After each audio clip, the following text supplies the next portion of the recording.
夜色渐深，唐人街的巷子里灯火通明，喧嚣声与油烟味交织在一起，透着一股市井的烟火气。叶然从10通老店下班后，拖着疲惫的身体回到自己租住的小公寓。公寓位于一栋老旧的褐色楼房内，楼梯狭窄而吱吱作响，墙角的油漆早已剥落，露出斑驳的水泥墙面。他推开门，屋内的灯光昏黄而冷清，狭小的空间里摆放着一张单人床和一张破旧的书桌，墙角还堆着几件没来得及洗的衣服。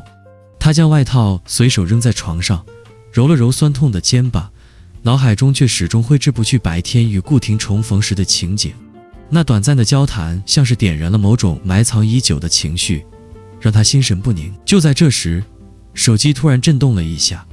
屏幕上显示是邻居陈婶的号码。叶然皱了皱眉，接起电话，听到陈婶带着一丝八卦的语气说：“小然啊，听说你妈最近找了份体面的工作，在城东那边，挺不错的，你知道不？”叶然愣了一下，心头涌起一种莫名的不安，语气中带着一丝疑惑：“体面的工作，他没跟我说过。”陈婶在电话那头啧啧了2声，压低声音说：“我也是听人提了一嘴，好像是什么高档场所的服务员，薪水不低呢。你妈这几年不容易，总算熬出头了。”叶然了一声，敷衍地寒暄了几句后挂断电话，可内心却像是被什么攥紧了，沉甸甸地压得他喘不过气。他坐在床边，手指无意识地攥着手机，脑海中浮现出母亲叶曼丽的模样。她是个瘦弱却倔强的女人，脸上总是带着疲惫的笑，眼神中却藏着让人不安的闪烁。叶然想起小时候，母亲为了躲债带着她东躲西藏的日子，想起她偷偷塞给她半块面包时的颤抖手指，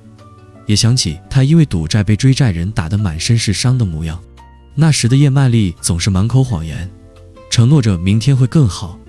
可现实却一次次将希望碾碎。如今听到她所谓体面工作的消息，叶然非但没有欣慰，反而感到一种深深的担忧。母亲的过去让他无法相信所谓的好运，他怕她又陷入了什么麻烦。他拨通了叶曼丽的电话，可铃声响了许久后却无人接听，最终转入了关机提示音。叶然皱紧眉头，心头的疑虑愈发浓重。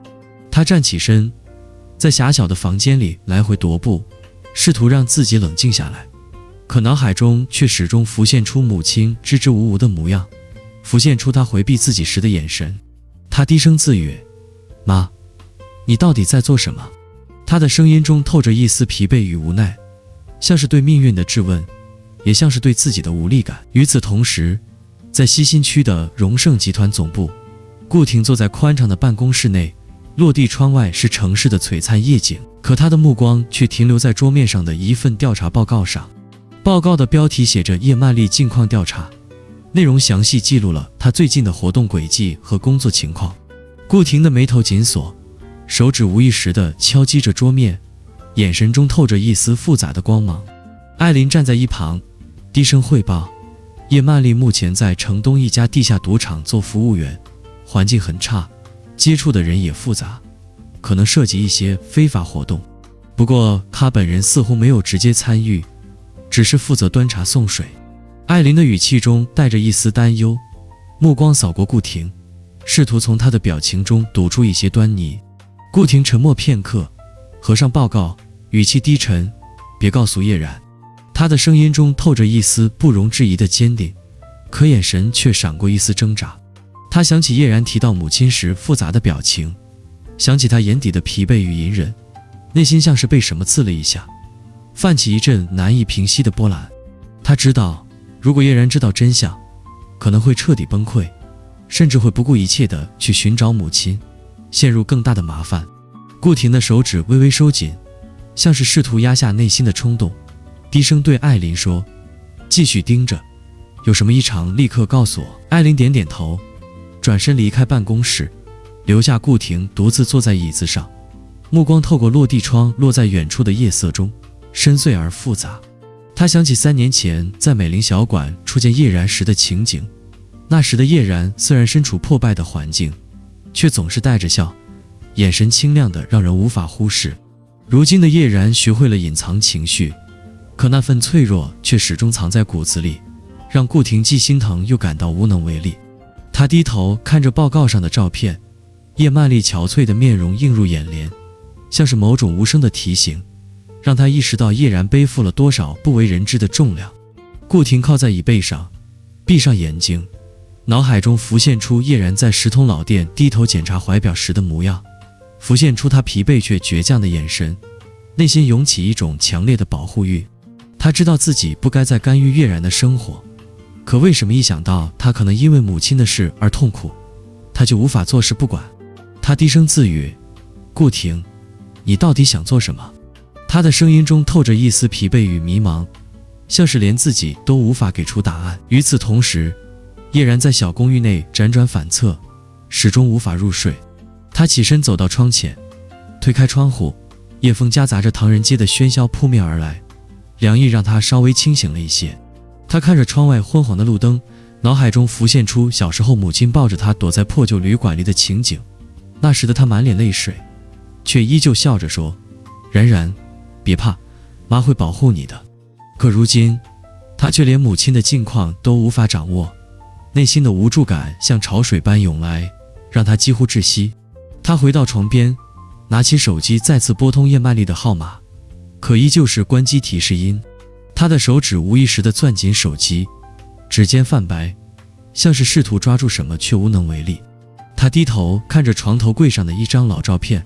照片上是母亲年轻时的模样，笑容明媚而真挚。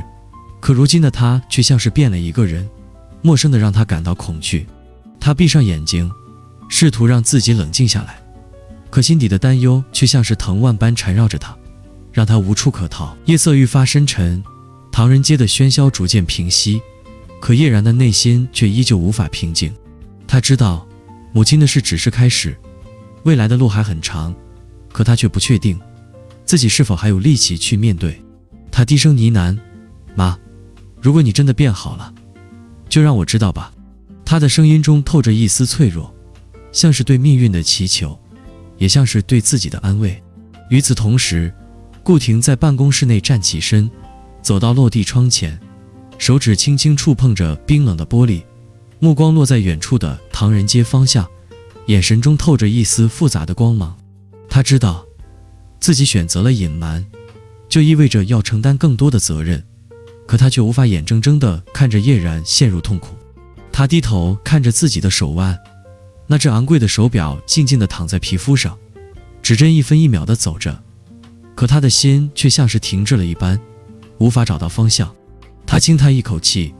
转身回到办公桌前，将报告锁进抽屉，像是试图将这份秘密暂时封存，